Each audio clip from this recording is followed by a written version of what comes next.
आदाब, नमस्कार। मैं एहसान असगर जवादी और आप देख रहे हैं द जवादी शो। इमाम सैयद अली ख़ामनाई की तशय्ये जनाजा का आज दूसरा दिन है और इस दिन इमाम ख़ुमैनी के मुसल्ले पर इमाम ख़ामनाई की नमाज जनाजा अदा की गई, जिसमें एक जन सैलाब उमड़ा। वीडियोज़ में आप देख सकते हैं कि कैसे मेट्रो स्टेशंस, रोड्स और इमाम ख़ुमैनी के मुसल्ले पर भीड़ की कसीर तादाद है जो अपने महबूब नेता को आखिरी विदाई देने इकट्ठा हो रहे हैं। इसी दौरान जब लोग इकट्ठा हो रहे हैं तो आप सुन सकते हैं कि डेथ टू अमेरिका और रहबर मुअज़्ज़म की खून के बदले के नारे लगाए जा रहे हैं। ये जन सैलाब बता रहे हैं कि वेस्टर्न मीडिया का प्रोपेगेंडा बिल्कुल फेल हुआ है। ईरान की तमाम जनता अपने पूर्व रहबर आयतुल्लाह सैयद अली ख़ामनाई के गम में भी उतनी ही शरीक है और अपने अभी के supreme leader Ayatollah Syed Mujtaba Khamenei के लिए भी उतनी ही वफ़ादार है कि जितनी उनके वालिद के लिए वफ़ादार थी। ये रोती हुई आंखें, ये तड़पती हुई आंखें, ये बिलखती हुई आंखें बता रही हैं कि उन्हें अपने रहबर को खो देने का कितना गम है। तेहरान में लगभग 40 डिग्री का टेम्परेचर है, लेकिन वहाँ इंतज़ामात इतने अच्छे हैं, मिस शावर्स लगाए गए हैं जिसकी वजह से टेम्परेचर कंट्रोल रह सके। IRGC के तमाम सुरक्षा बल वहाँ मौजूद हैं, जिनके हाथों में हथियार तो हैं लेकिन उनकी आंखें नम हैं और अपने रहबर को अलविदा कह रही हैं। गम के साथ साथ वो अपनी ड्यूटी को भी उतनी ही खूबी से निभा रहे हैं। नमाज जनाजा के दौरान आयतुल्लाह सैयद अली ख़ामनाई के 3 बेटे वहाँ मौजूद रहे। आप वीडियो में देख सकते हैं कि कैसे रोते हुए अपने वालिद को अलविदा कह रहे हैं।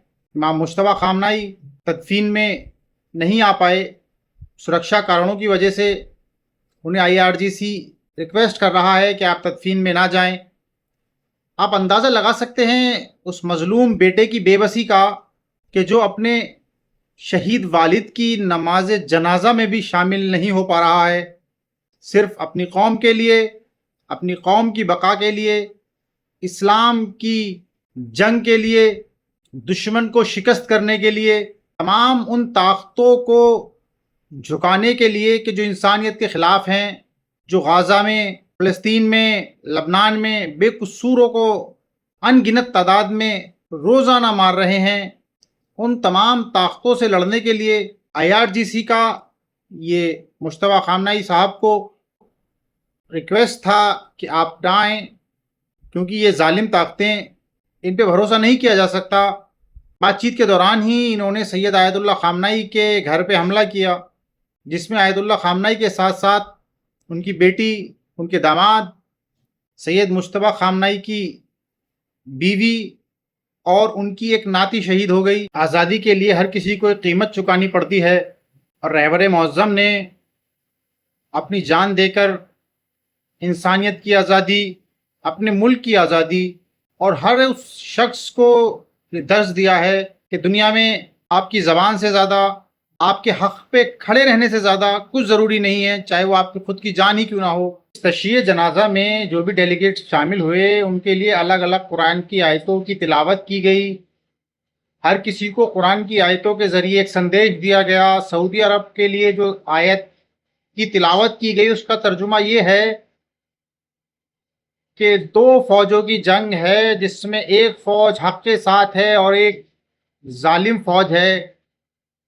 अब तय आपको करना है कि आपको हक़ के साथ रहना है या ज़ालिम फ़ौज के साथ रहना है। तुर्की के डेलीगेट्स के सामने जिस आयत की तिलावत की गई उसका तर्जुमा ये है कि अल्लाह ने बैठने वालों से ऊपर लड़ने वालों को तरजीह दी है। जैसा कि आपने पूरे जंग के दौरान देखा कि तुर्की ने न्यूट्रल रहने की कोशिश की। हमास के लिए जिस आयत की तिलावत की गई उसका तर्जुमा ये है कि कुछ लोगों ने अल्लाह से अपना वादा पूरा किया और अपनी शहादत पेश की, कुछ अपनी शहादत के इंतज़ार में हैं।